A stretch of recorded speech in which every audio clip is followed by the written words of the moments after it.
माजी नगराध्यक्ष त्र्यंबकेश्वर नगर परिषद उपसभापती कृषी उत्पन्न बाजार समिती नाशिक चेअरमन कैलास नागरी पतसंस्था तथा त्र्यंबकेश्वर शिवसेना त्र्यंबकेश्वर शहराध्यक्ष व लोकनेते सुरेश तात्या गंगापुत्र यांचा अभिष्टचिंतन सोहळा त्यांच्या निवासस्थानी श्री नाटजी टॉवर येथे मोठ्या उत्साहात संपन्न झाला।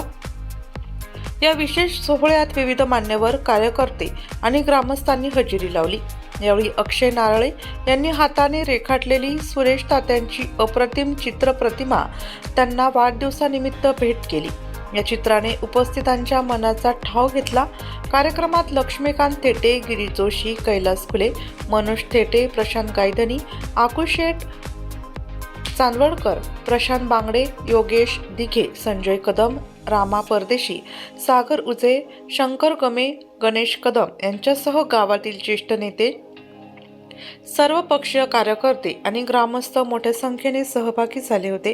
कार्यक्रमादरम्यान उपस्थित मान्यवरांनी सुरेश तात्या गंगापुत्र यांच्या गावातील समाजकार्यासाठी केलेल्या योगदानाबद्दल कौतुक केले।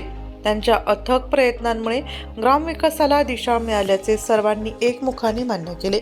उपस्थितांनी त्यांना वाढदिवसाच्या शुभेच्छा देत त्यांच्या पुढील वाटचालीसाठी शुभेच्छा दिल्या। यावेळी तात्या गंगापुत्र यांनी सर्वांचे आभार व्यक्त केले।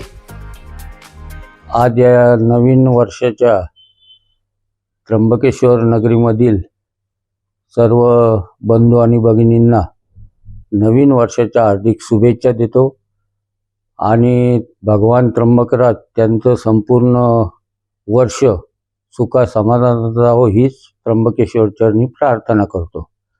आता आज आपला वाढदिवस होता, अनेक ठिकाणी आपला वाढदिवस साजरा करण्यात आला, याबद्दल काय सांगा? वाढदिवस खरं म्हटलं तर वाढदिवस मी करणार नव्हतो, पण सर्व आमचे मित्रपरिवार त्यांना तारीख माहिती असल्यामुळं ते अचानक त्या ठिकाणी जमून कोणी केक घेऊन आलं, कोणी शाल घेऊन आलं, कोणी नारळ घेऊन आलं। पण मी प्रत्येकाला सांगितलं तो वाढदिवस मी काही करणार नाही, पण प्रेमापोटी आल्यामुळं मला कोणाला नाही म्हणता येईना। पण ज्यांनी मला वाढदिवसाच्या शुभेच्छा दिल्या त्या सर्वांचं मनपूर्वक मी आभार मानतो। नाशिक लोकशाही न्यूजसाठी वैष्णव घोलप, त्र्यंबकेश्वर।